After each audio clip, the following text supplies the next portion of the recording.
want to show you some video here. This is a protest in Paris. How would you describe that, Stu? Very large. Very large. Very, very large. Tens of thousands at least. Tens of thousands. It seems to go on forever. Okay? This is not from the BBC. This isn't on Reuters. This isn't the AP. This isn't on CNN. This is nowhere. Same look at Paris, different place, different day. What do you have here? Another riot on the street. Okay? This is not Antifa. This is a group of regular people.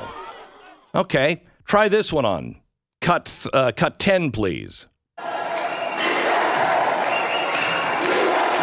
And what are they chanting?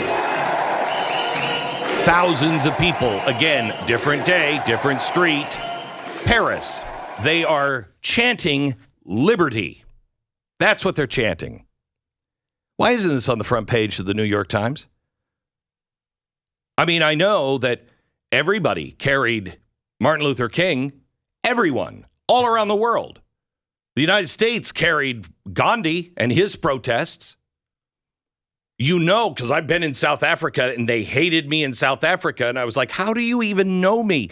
Because the world covered the Tea Party to make sure the world knew we were the bad guys. Why? Why do I have to go to an Indian news outlet to cover the protests in London? Why? Oh, that's not it. When I come back, I'm gonna show you the protests all over the world that you don't know are going on. And what is it that they're protesting? Exactly what you are protesting.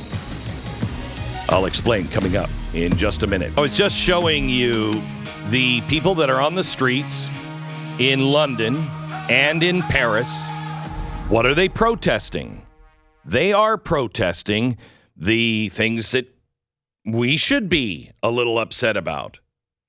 They are protesting in England about what the Bank of England is doing to their money. They are protesting not only in Paris and England about inflation, but also the cost of gasoline and oil. Here, let me show you another one. This is cut 11. This is Brussels. This is the head of the EU. Look at this. Day of justice. Day of justice. Day of justice. What are they chanting? We want justice. Justice. It's not Day of Justice.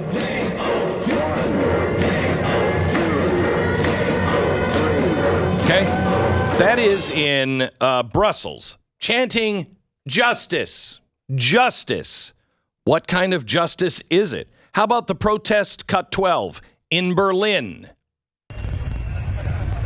Looks like a peaceful crowd there just walking in the streets. What are they upset about? It is the unrest of inflation, energy, food prices, COVID mandates, WEF power grabs disguised as climate policies. You would think this would be a big story, but no, the press yesterday didn't cover the hundreds of thousands of people on the street.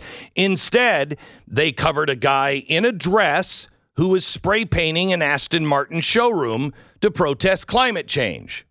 They haven't even shown the kids in Scotland and in the UK going into stores and just dumping milk because of environment. Cows are bad. Europe is about to freeze this winter. It is leading the way in recession and food prices. It's worse over there than it is here. Millions of people are going to be impoverished by this just in Europe, and hundreds of millions over the rest of the world. Shouldn't our mainstream media be on the streets covering these things? Shouldn't you know that the UN and the EU is telling Sweden, You can't drop your aid. Sweden gives 1% of their GDP, or their GNI, gross national income. They give 1% to the world. Here. They said, we can't do it anymore. We have got to take care of ourselves. The EU and the UN are pushing back. How about this one? This one comes from Germany. Health Minister Karl Lauterbach warns that hospitals could go bankrupt in the course of this energy and inflation crisis. He said yesterday, you have to react quickly and drastically. The real danger, the hospital will soon go bankrupt as a result of the energy and inflation crisis. If we don't react quickly and really drastically, there will be closures. Now, the finance minister said, we can't have a special fund for everything. We can't introduce a special fund for every area. You have to be careful. Everything has to be paid for. So here's Germany saying their hospitals are going to go under, and the finance minister saying, we don't have any money. Okay, while we're on the topic of having lots of money and hospitals, the Biden administration has just announced the expansion of taxpayer-funded, gender-affirming health care for transgender and gender-diverse federal employees. Beginning next year, all providers will be required to have adopted one or more recognized entities. Among the approved entities are the World Professional Association of Transgender Health Standards of Care. This is the one that is in trouble because they've just removed the minimum age recommendations. But you will be paying for it. And by the way, under the umbrella, of gender care, they've also expanded to all gender non-conforming identities, which will include eunuchs, the guys who have their twigs and berries removed because they want to just do that. Okay. All right. But we have plenty of money. And by the way, we even have enough money. The student loan forgiveness, which the Democrats know is unconstitutional. Nancy Pelosi said it. Joe Biden said it. Barack Obama said it. He has no constitutional authority to do this. Yesterday, it's fast, it's easy, and it takes less than 5 minutes. It's a game changer for millions of Americans to get moving. It's going to cancel $10,000 in debt for those earning less than $125,000 per year and $20,000 for those who received Pell Grants. Well, that's fantastic. Borrowers need not what's known as an FSA ID to log on to the application, nor will they need to upload any documents, including any tax records.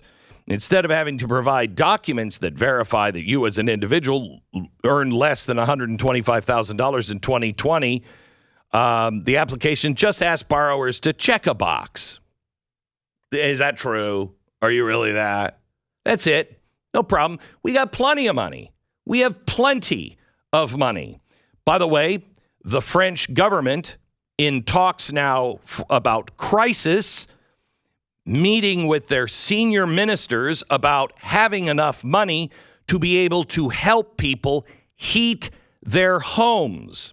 While we're here, the Biden administration is moving towards a release of another 10 million to 15 million barrels of oil from the nation's emergency stockpile. We're selling it, a lot of it, to China. To China.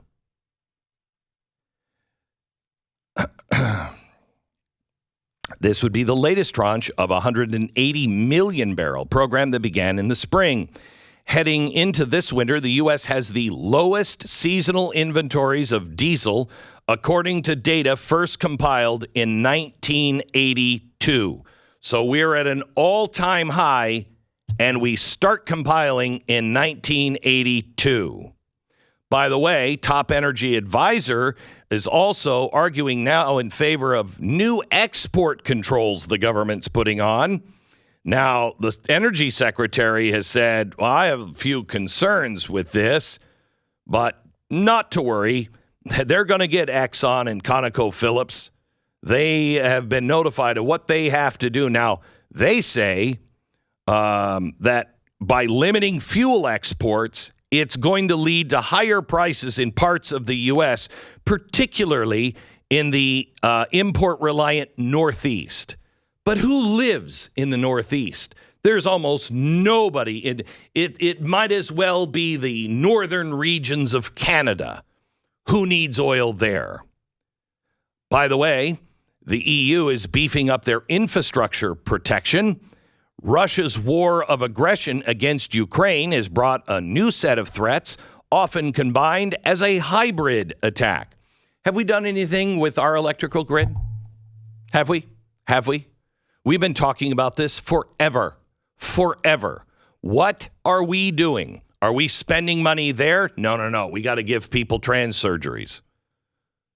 Oh, well, we got plenty of money. Really? I thought the cupboard was bare, Nancy Pelosi.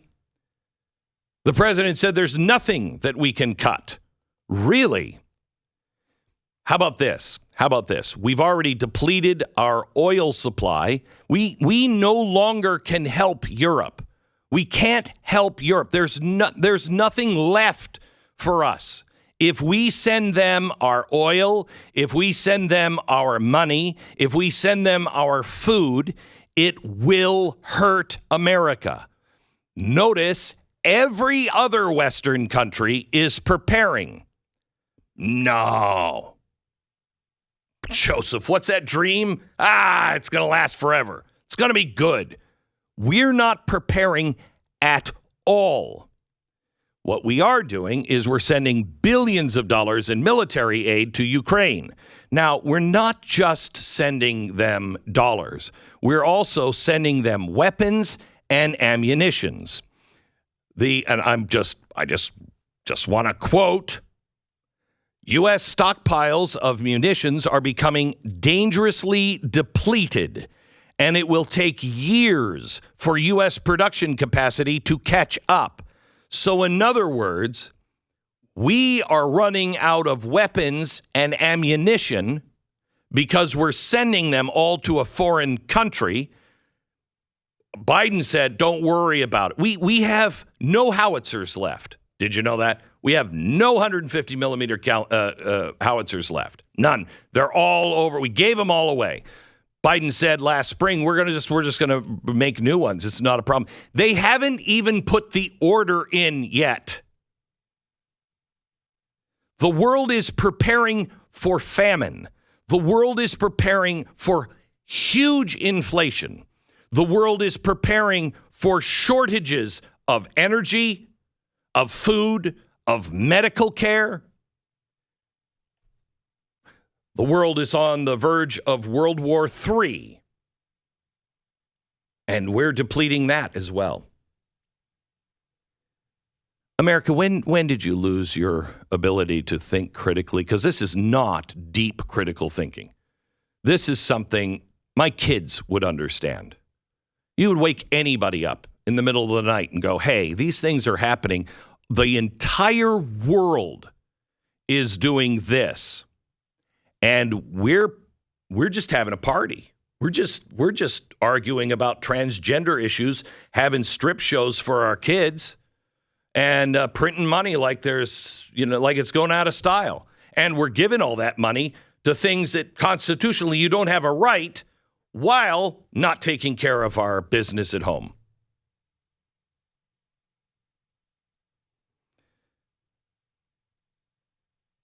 We're not going to have a 2024 election if we don't get past this 2022 election.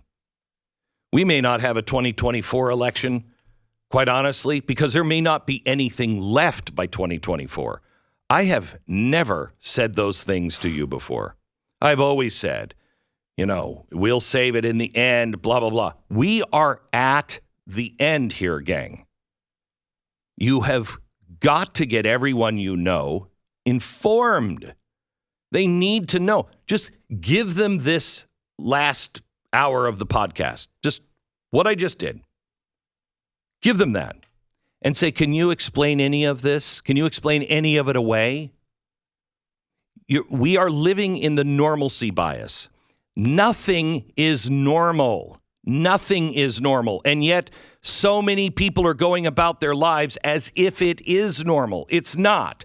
No one is telling you to prepare. Our president says there's no recession coming. Bloomberg said yesterday, 100% guaranteed a recession is coming. That's even insane. We're in a recession. Nothing is normal. Don't act like it is. Prepare you and your family and everyone who will listen, because it is coming.